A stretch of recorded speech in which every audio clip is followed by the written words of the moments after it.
आर'नाइ 5G YouTube चेनेलाव आरो फिन खेबसेबाव बरायफिनबाय। PM किसाननि आङो मोनसे भिडिअ लाबावनो नांगौ जाबाय। मानो होनोब्ला गोबां मानसिफोरानो कमेन्ट बानायदों PM किसाननि 16 इन्स्ट्रुमेन्टखौ दिनै 28 फेब्रुवारि आरो 4 बाजियाव सोनो गोनांमोन बे PM किसाननि 16 इन्स्ट्रुमेन्टखौ, नाथाय दासिमबो फैसाया हाबाखै। बेनि जाहोनखौ नैबे भिडिअनि गेजेरजों देखायगोन आरो नोंथांमोना फैसाखौ माब्लासिम मोननो हागोन A to Z नैबे भिडिअनि गेजेरजों नोंथांमोननो आङो रोखायै फोरमायनो सानदों।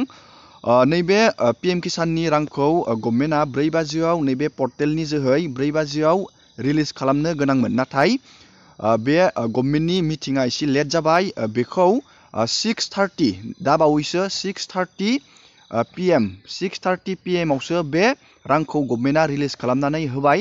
आङो भिडिअखौबो नैबे भिडिअनि जोबनायथिं होना होगोन। PM किसाननि रां रिलिज खालामनायखौ नोंथांमोना दा हराव नङाबा गाबोन फुङालागै नोंथांमोननि बेंक एकाउन्टआव PM किसाननि 2000 रांखौ नोंथांमोना मोननो हागोन।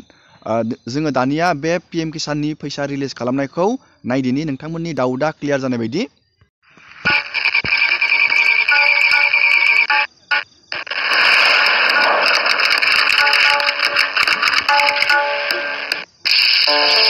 गभर्नमेन्टआ दा बावैसो बे PM किसाननि रांखौ रिलिज खालामनानै होबाय। नोंथांमोना भिडिअनि जोहै नुखाबाय जानो हागौ। नोंथांमोना दा हर नङाबा गाबोन फुङालागै गाबोन सानसे बे PM किसाननि राङा नोंथांनि एकाउन्टआव हाबगोन। जायनिया DBT लिंक, लेन्ड शेडिं आरो EKYC आ अके जादों, नोंथांमोना PM किसाननि 2000 रांखौ नोंथांमोना मोननो हासिगोन। दिनैनि भिडिअखौ आङो बेखिनियावनो फोजोबबाय।